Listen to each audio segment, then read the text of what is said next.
Marseille, France, vendredi 19 septembre 2025. À l'attention de l'Institut national de la propriété industrielle, communauté scientifique, presse internationale. Objet: dépôt de théorie originale sur la maladie d'Alzheimer, acouphène cérébral. Madame, Monsieur. Je sous-signé, Monsieur Belkir Saya, souhaite déposer officiellement ma théorie originale concernant la maladie d'Alzheimer, que je nomme acouphène cérébral, en tant qu'unique auteur de cette hypothèse scientifique.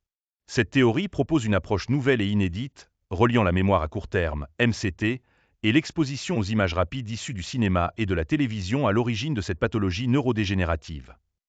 1. Hypothèse centrale. Selon ma théorie, la maladie d'Alzheimer pourrait être liée à la mémoire à court terme. Depuis l'invention du cinéma en 1895 et la diffusion de la première projection publique et payante du cinématographe à 24 images par seconde, le cerveau humain est exposé à une succession d'images trop rapides pour sa capacité d'analyse. Cette cadence, standardisée dans l'industrie audiovisuelle, crée un stress cognitif invisible mais chronique. 2. Mécanismes cérébraux impliqués. Persistance rétinienne. Chaque image persiste environ un 18e de seconde sur la rétine.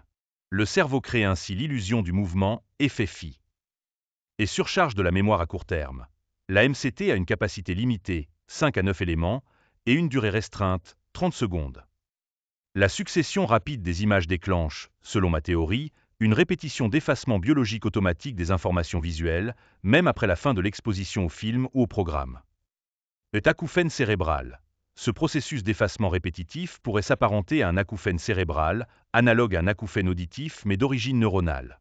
Il constitue une activité neuronale inutile, consommant de l'énergie et affectant progressivement la mémoire et le volume cérébral. 3. Implication pour la maladie d'Alzheimer. Cette répétition chronique de stress cognitif visuel pourrait contribuer au déclin progressif de la mémoire et au rétrécissement cérébral observé dans Alzheimer. Ma théorie ouvre la voie à une thérapie innovante, basée sur une rééducation cérébrale, visant à stabiliser ou stopper cette acouphène cérébrale et à restaurer le volume cérébral perdu. 4. Conséquences technologiques et sociétales. Si ma théorie est validée, il deviendrait impératif de repenser la manière dont les images sont diffusées sur tous les supports audiovisuels, cinéma, télévision, smartphone, afin de réduire la surcharge cognitive. Cette démarche pourrait influencer l'industrie audiovisuelle et la production de contenu, plaçant la santé cérébrale au centre de la diffusion d'images animées. 5. Moyens de validation scientifique. Pour confirmer cette hypothèse, plusieurs axes expérimentaux sont nécessaires. Études expérimentales. Mesurer l'effet de différentes cadences d'images sur la MCT et l'activité neuronale, IRMF, EEG. Et analyse longitudinale. Évaluer l'impact de l'exposition prolongée aux médias rapides sur la mémoire et le volume cérébral. Modélisation informatique. Simuler la MCT et la surcharge visuelle pour prédire les effets à long terme sur la mémoire. Comparaison historique. Examiner les taux d'Alzheimer avant et après l'invention du cinéma, en tenant compte de facteurs confondants tels que la longévité, l'environnement, l'alimentation et la génétique. 6. Remarque complémentaire. Cette théorie suggère également que les acouphènes auditifs pourraient parfois être liés à cet acouphène cérébral, déclenché par la répétition d'effacement de la MCT. Une rééducation cérébrale ciblée pourrait ainsi réduire ou faire disparaître ces phénomènes auditifs fantômes. Je soumets cette théorie dans le cadre d'un dépôt de propriété intellectuelle à l'Institut national de la propriété industrielle, tout en la partageant avec la communauté scientifique et la presse mondiale afin de stimuler les recherches et ouvrir un débat sur l'influence du cinéma et de la télévision sur la santé cérébrale. Je vous prie de considérer cette théorie originale comme la propriété intellectuelle exclusive de M. Belkir Saya, auteur unique et déposant de cette hypothèse.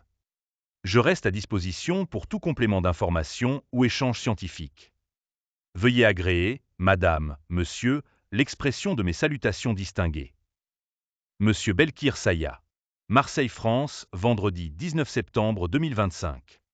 Objet: dépôt de théorie originale sur la maladie d'Alzheimer, acouphène cérébral. Je sous-signé, Belkir Saya, dépose en tant qu'unique auteur ma théorie originale sur la maladie d'Alzheimer, que je nomme acouphène cérébral. Résumé de la théorie.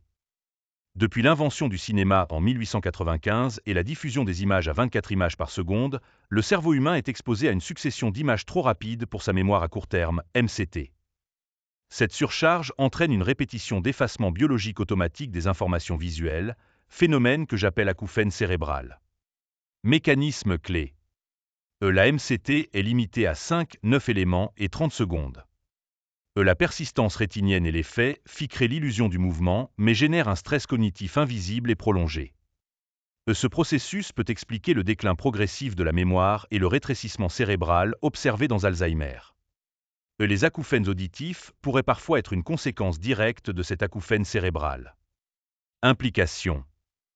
Possibilité de thérapie par rééducation cérébrale pour stabiliser ou stopper ce mécanisme et restaurer le volume cérébral. Nécessité de repenser la diffusion des images sur tous les écrans pour protéger la santé cérébrale. Et la validation scientifique requiert des études expérimentales, analyse longitudinale et modélisation informatique, ainsi qu'une analyse historique des taux d'Alzheimer avant et après l'invention du cinéma. Cette théorie, si confirmée, ouvrirait une nouvelle voie pour comprendre, prévenir et traiter Alzheimer et serait la propriété intellectuelle exclusive de Belkir Saya. Monsieur Belkir Saya.